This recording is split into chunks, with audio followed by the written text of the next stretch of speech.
Okay, thanks again. I'm delighted to be here, get a chance to talk about the All-Ireland Pollinator Plan as a framework for biodiversity action.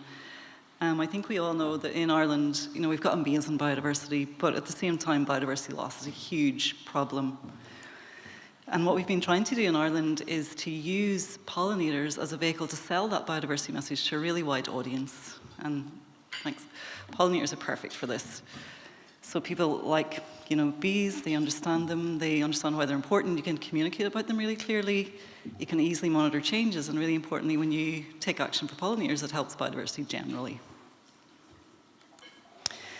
So you might have heard me talk about this before, but I think if there's a problem, what do you do about it? And we certainly do have a problem with Ireland's wild bees, and Liam talked this morning, 1/3 of the 100 species that we have are threatened with extinction. So I think if you have a problem, you have to decide if it's important, assess how serious it is, identify what's causing it, collectively agree a positive framework to address it. And that's what the All-Ireland Pollinator Plan has been about. You have to identify evidence-based actions to help, communicate those as clearly as you can, develop a partnership. We all know the strength of working together. And then you have to track progress. If what you're trying to do is not working, that's something that you have to face up to. So you really have to track progress to see if what you're trying to achieve is actually happening. And I suppose, in a nutshell, that is the joined-up framework for action that we've used within the All-Ireland Pollinator Plan. Just to tell you a wee bit about some of the impacts that it's had to date. So the first version of the plan was launched in 2015. The first version had 81 actions, so they were delivered. 95% of local authorities have now formally become partners. In case people are wondering what's the other 5%, there's 2 missing, but they are in train. So, we're almost at all local authorities across the island supporting the plan, which is fantastic. Parks have become pollinator friendly through the Green Flag for Parks Award, and actually just this year, an equivalent award was launched in the Green Flags for Parks in Northern Ireland, which is great. Local communities have been amazing. Sometimes I'm asked which sector has had the most impact, and there's no doubt that it has been local communities so far. And the heritage officers came together and decided to have a special pollinator award in the Tidy Towns competition. And really, it's just been incredible to see the support that has been given from the local authorities, from the heritage officers, but the actions that local communities have taken, it's been incredible. It really has. So there's over 200 that have entered the award so far, and I hope lots more will in the future. There's a research project within the National Biodiversity Data Centre creating an evidence-based pollinator score for farms to show how all farms, regardless of type or intensity, can become more pollinator friendly. We've got more than 400 business supporters at the minute. Schools have become pollinator friendly. Really importantly, more people are engaging with nature, and I suppose not just from the pollinator plan, but we're seeing that within the National Biodiversity Data Centre, which is fantastic. And again, the Irish Pollinator Research Network has continued to grow, so it's more and more researchers in universities across the island, and their work's so important because it underpins the evidence-based actions that we're able to suggest to people within the plan. So if it is a joined-up framework for action, I just want to say a wee bit about some of the lessons that we've learned, and there's been lots, but I'm just going to talk about 5. So the first important lesson I think that we've learned is that it is so important to have a realistic framework for action. So the All-Ireland Pollinator Plan, it's All Ireland. There's a fantastic steering group who overseeing the implementation. First plan had 81 actions, and a really sort of simple messaging behind it. It's about food, shelter, and safety for pollinators. The first plan was developed from the ground up. The second is supported by government, particularly the National Parks and Wildlife Service and also the Department of Agriculture. And that's been fantastic. It allowed us to be much more ambitious the second time around. So now there's 186 actions.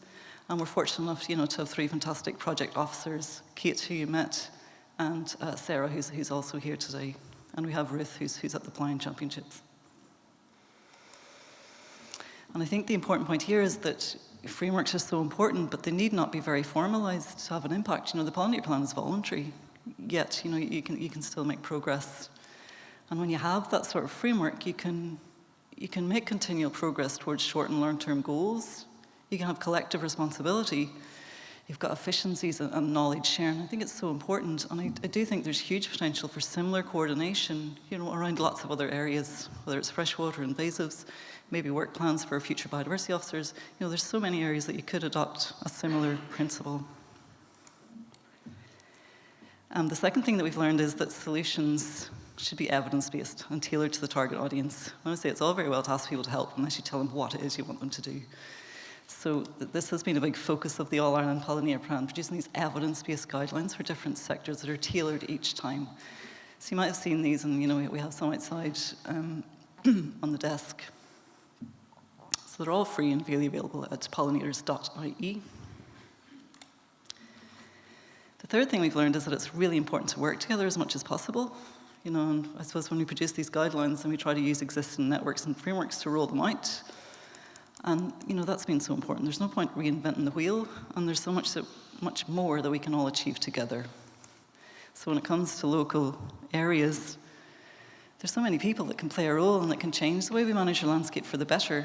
So there's got some of them are listed there, and we've tried to support them then with guidelines. And then coming in behind that, you've got councils knitting everything together and providing that additional layer of support.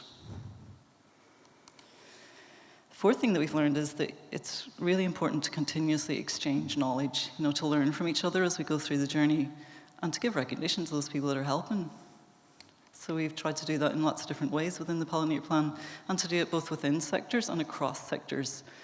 So we do a lot of knowledge exchange from one local authority to another, but also a lot from communities to local authorities, from communities to sports clubs and so on. So we do it in lots of different ways, through training events and supporter frameworks, social media, obviously, and knowledge exchange blogs. Also by being really transparent about what's happening each year and having these annual reviews that everyone can see, so you can see what other people are doing. We've got awards, and again, the work of the research network to underpin the evidence base behind it all. And there's been all sorts of, things that come out that I suppose we perhaps would never have envisaged when we started. So Cork County Council, I know Sharon is here somewhere. They produced their own pollinator plan from Middleton, and that's been followed by others, and then followed up by lots of others at different levels across the island. And also the latest guideline that we produced is on a rare bee called the large carder bee. So this was produced in collaboration with Debbie in Fingal County Council. We just launched it last month.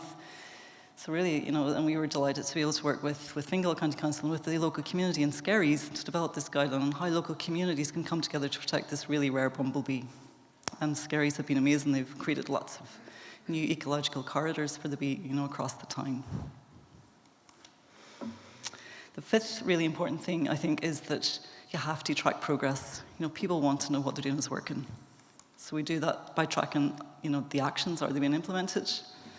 The creation of pollinator-friendly habitat, and we have a special mapping system that tracks that, where you can draw around the site and say what you're doing. But really importantly, you have to track changes in the pollinators themselves. Just this year, we were fortunate enough to launch a national pollinator monitoring scheme within the National Biodiversity Data Centre, funded by NPWS and Department of Agriculture, which is fantastic. And we've always had the citizen science schemes, which have provided such valuable data, and full credit to all the volunteers who take part in those. So the citizen science schemes plus the National Pollinator Monitoring Scheme, give us the opportunity to assess what's happening with wild pollinators, and is the pollinator plan working as we move into the future. And the beauty of the citizen science initiatives is that it allows groups or individuals to track the impact of their own actions locally. And I think there is a huge strength in having the National Biodiversity Data Centre implementing the pollinator plan, because it means we've been able to directly link things back into the data itself. This is the GIS-based mapping system where you can log actions. So these are just the pollinator actions. You can search by sector. You can just see what councils are doing, just see what local communities are doing. You can search by action. And you can zoom in to see what's happening and see site details of any of them. And I suppose the idea is this would help coordination at local levels, help us redesign landscapes for biodiversity. And just to say, I think that these types of IT systems that we've been developing within the National Biodiversity Data Centre, they do allow you to efficiently coordinate biodiversity actions across sectors. And I think there's huge potential probably to roll those out to other areas. So I think, we all know that the pollinator plan is only going to be a success if we reverse the loss in our wild pollinators. People always ask me, is it working? And I'm going to preempt the question. And unfortunately, we don't know yet. Not enough time has passed. So we have to put the habitat back, and we have to give the bees a chance to respond. So we will track it, but it's just a wee bit too soon to say for definite, but there's lots of positive signs. This is the large carder that I talked about in the most recent rare species guideline that we did, and there's 2 communities that have really kind of embraced it in their town and tried to create new habitat for it. Both started around 2019, and in both cases already the bee has started moving to new areas within the town. This is Tremor. The pink dots that used to only occur in the sand dunes, and just this year, thanks to some new meadows that they have, it's moved out into those areas where the stars are. So you can see how easy it is to help, and by coming together, how quickly pollinators themselves will respond. And also, this is obviously totally indirect, but within the centre, we used to get about 20 bee orchid records every year, and that increased to about 71 in the first phase of the pollinator plan, and it's gone up to 142 just last year. And you say, well, how can you directly link it? But you get more bee orchids when you start managing the landscape a wee bit differently, when you start not cutting grass so often. And if the bee orchid is coming back, so are lots and lots of other wildflowers, and so are lots and lots of other insects. So what's next? This is where Liam breaks out in a cold sweat. I don't know what's going to happen. I'm just going to really touch on this before I stop. We want to expand to new sectors. We've tried to target lots and lots of different groups, but there's still some that we want to move towards. New housing developments, and I know that Susan from Clwyd Housing is going to talk about that tomorrow. We've been collaborating with them on that. Healthcare sites, residents associations. We also want to do more to ensure everyone's taking the right action to help. So that's, kind of moving people away from, I suppose, moving them towards wild bees rather than honeybees, or steering them away from the wildflower seed mixes. So we do have some more technical guidelines planned on that that should be out over the coming months. We want to better share knowledge. And again, Debbie in Fingal County Council organised an event for us just last month that brought together local communities and showed how Skerries had really improved their local community for this large carder. Lots of other local communities came along, and it's so nice to share that knowledge within local authorities, but also within local communities. And I think that's so important, we'd like to do more of that. And also to better explain the wider benefits of pollinator actions, particularly to climate and to health and well-being. I know Christine Doherty is going to explain that really clearly tomorrow. And lastly, we want to do more around accountability and given recognition. So one of the first guidelines that we did was for local communities back in 2016. So the plan is to update that, based on what we've learned since then. What we also want to include in that now is kind of a voluntary scoring system where a local community can assess how pollinator friendly they are. So it'll be a score out of 100.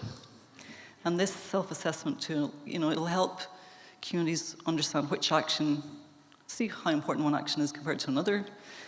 It'll help them prioritize actions, track progress, and also have some sort of threshold to aim for. Sometimes the challenge is knowing when are you actually pollinator friendly, when have you done enough, or how good are you? So we want to try and help firstly local communities with that, and then hopefully also expanding into local authorities.